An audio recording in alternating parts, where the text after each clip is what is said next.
So 4. It's good. Smooth sailing yesterday. 4 meetings. I wonder, yeah, awesome.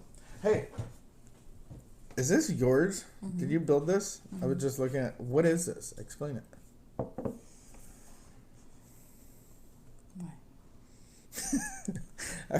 I look at it every day and I'm like, what? Why is what this is there? It? So I broke it, like it was broken, and then I glued it back together with gold, and it's supposed to signify that it's more beautiful after it's been put back together than before.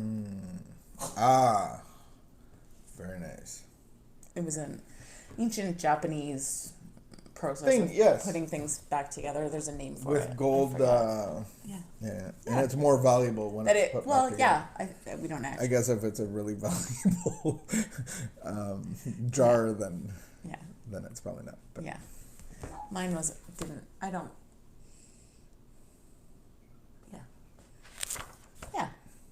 Yeah.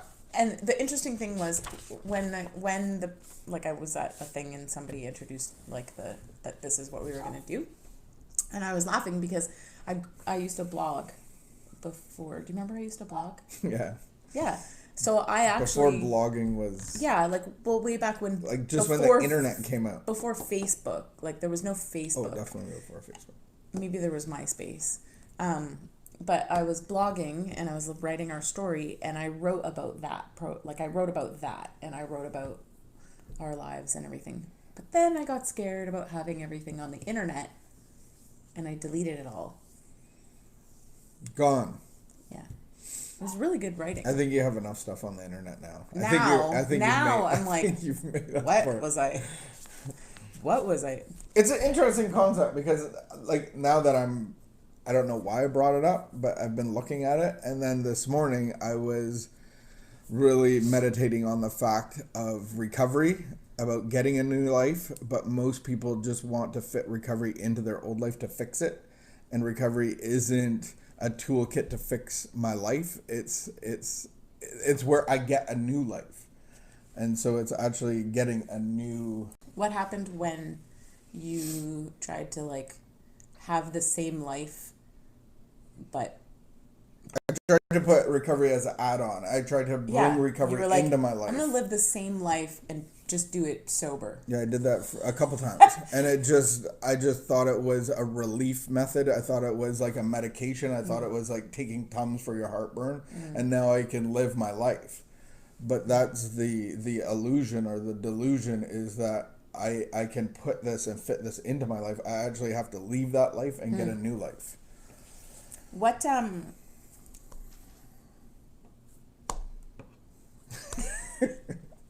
So I keep having this thing, and I don't know where. Sometimes I can't tell if you're going to cry. No. Or you're being. I'm not going to cry, but I do have really bad allergies. My eyes are so itchy. Let me blow on them. No. Like a human fan. Stop it. No. I was going to say, so I have this thing in my head about the, halftime. Because I'm turning 45. Halftime. For some reason, I feel and so I don't know if I heard it last year, and then I was like, oh my goodness, how amazing. When I turned 30 is when I had this huge awakening of I'm turning 30. I am not going to keep living like this. You were gone for were you gone for before my birthday? Yeah, you were gone lots. You came home just in time for Jordan's birthday. Then you were gone, and then you came back for my birthday. And I remember, this sounds so superficial, but I remember you didn't get me a present. No, I got you a foot bath. Not for my birthday. You got that. Really? Okay, well, whatever. But I missed your birthday. I was a few days late. Yeah. You came in and left, and then came back with a gift. So for my and I remember that you showed up around my birthday, maybe on my birthday or the night before or something like that. And then I remember you left again, and I actually remember checking the bank account and the line of credit and everything, and I was like, oh. Well, he didn't buy me anything, but he took out $200 to go use. And I remember just thinking that's so crazy, as if I could be that mad about that. So I know. So when I turned 30, it was just this I can't live like this anymore. And for some reason 45. So last year when I knew that I was leaving my job, and then I was like, oh, taking a year off. Like, there was something about turning 45 this year that felt significant and felt like it felt like taking a year off work was like a halftime show. And so I keep thinking, not that anybody in my family lives to be 90, but maybe they do. What a show it is. Oh my goodness. And so it's like Super Bowl. This is one of the all-time best Super Bowl shows I've ever been a part of. There's been wardrobe malfunctions. There's been... Anyway, carry on. I don't know. So then I was like, well, I don't really even understand football very much, because like the halftime show, like it's just a halftime show, but then they just go back to the game. Like it's the same game continues. It's not like anything really changes, does it? Or is that a thing? Can halftime really... You have a beautiful analogy going on. There's sports involved, but behind the great obsession of every addict is I need a break. No. Halftime's coming up. No. And I need a break, and I'll be back. Stop it. I worked one job for 15 years. I started working when I was 15. I'm just taking your analogy into the recovery rooms. I started working when I was... Hear what I'm asking you, though. I started working when I was 15. I worked like retail and then the travel agency, like call center, for 15 years. Then I worked 15 years on Parliament Hill. Now it's like halftime, and I'm like, okay, what's the next quarter gonna bring? But then I started thinking, like, it's probably not a good football. Probably not a good analogy, play hockey, because the whole game is the same, isn't it? Like nothing. But then I was asking myself, can the halftime change the flow and the dynamic of the game significantly? It does. That's what I was wondering. Can halftime be like a reset? If you are losing miserably, does it happen that they go in the change room? I don't know what they do in there. They sit down. Somebody yells at them, probably. Somebody yells at them. I feel that's what's happening this year. Someone's yelling at me. And then I'm going to come out of the change room and you'll come out onto the hockey rink and go, oh my goodness. I'm wearing the wrong equipment. I got the wrong equipment. Good one. All right. Okay, that was my question. So it can change the tide. The tide of the game. Yeah. Okay. Yeah. I like it. I like it. Never actually come up with my own sports analogy. I could carry on to this conversation for the rest of the day. I don't know why it never came up before, because I heard it from somewhere that 45 was like their halftime show, and they went skydiving. I'm not going skydiving. Whoever I heard it from went skydiving for their 45th birthday. I was like, yeah, no, don't need to go skydiving. I mean, maybe I would go skydiving if someone gave that to me. I'd go in a helicopter. I think that... But I would not jump out of the helicopter. I would just like to be in a helicopter. Do you know that about me? I think we just got to focus. Do you know that I would like to go in a helicopter? I've heard that you want to go in a helicopter.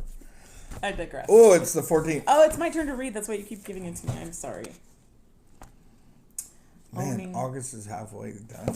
I'm telling you, August is over at my birthday. Like, that's it. Summer's over. We're going back to school. Anxious about... school starting. Go. Are you going to be okay? We need to work on our spirituality. Breathe out. Can't breathe in first. Okay, go. Owning our power. Many of us have someone in our life who challenges our ability to trust and care for ourselves.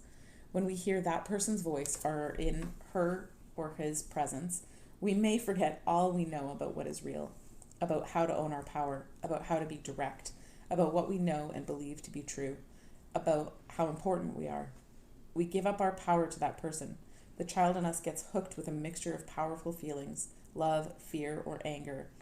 We may feel trapped, helpless, or so attached that we can't think straight. There may be a powerful tug of war going on between feelings of anger and our need to be loved and accepted, or between our head and our heart. We may be so enamored or intimidated that we revert to our belief that we can't react or respond to this person any differently. We get hooked. We don't have to stay under a spell.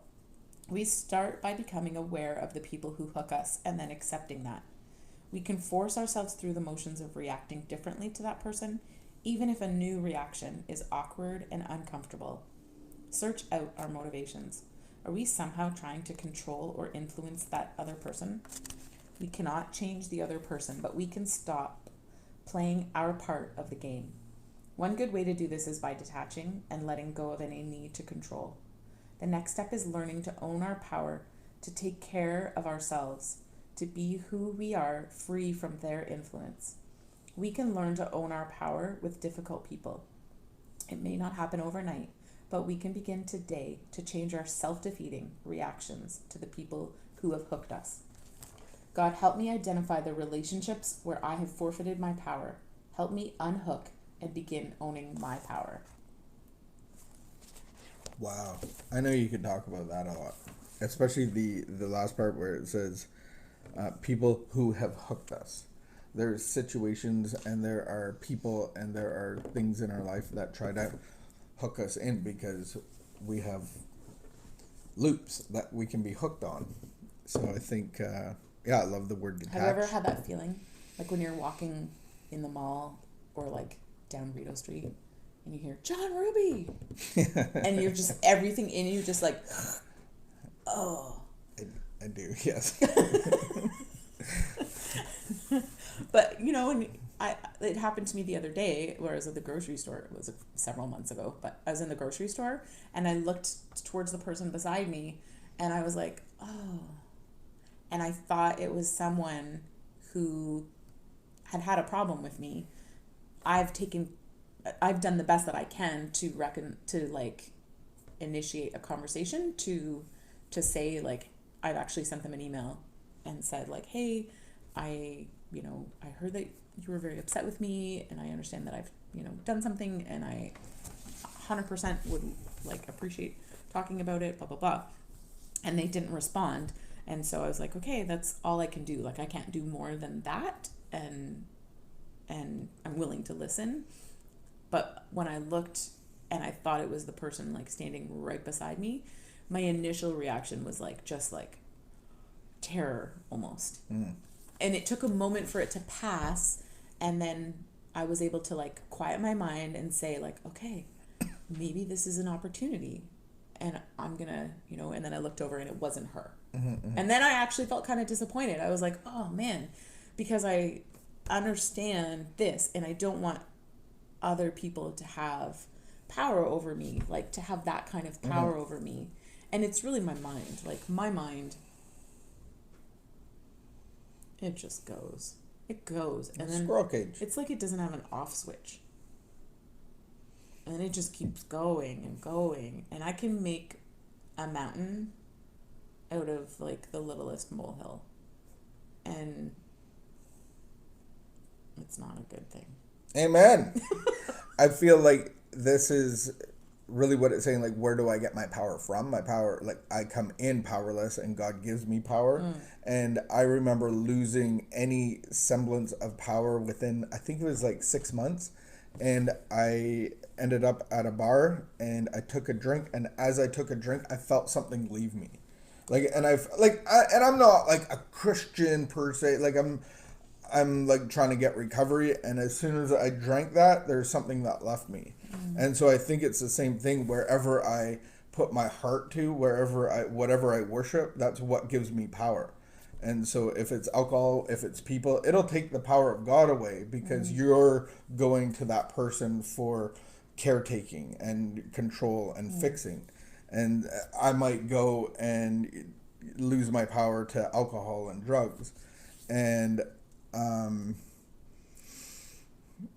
we talked about that this morning about like caretaking bad, keeping good. So then what's the difference between, caretaking and keeping my brother? Because we're called to be our brother's keeper. And that's what God confronted Cain about Abel. And Cain said, well, what am I, my brother's keeper?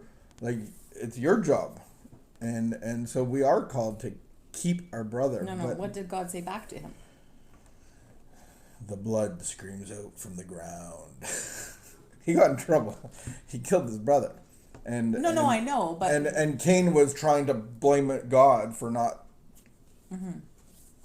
for him not killing him. Anyway, so Yeah. we're called to be our brother's keeper, but not our the caretaker part. I like how this talks about Or fixing. motivations. What is our motivation? Are we trying to control or influence the other person? Like, we can't control or change somebody. I think influence is a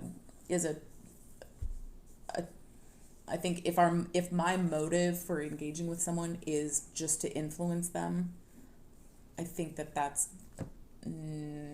dangerous territory. I think that I want to live my life a certain way, and if that is an influence to someone, happens to be an influence to someone, that's a different thing than Well, that's what caretaking is Right. trying to fix them and care for them and motivate them and change. And it's like I'm going to them for my power. Owning our own power through the power of God. I am of myself nothing, but with God, all power, all might. Amen. Amen. All right, let's go be Power Rangers.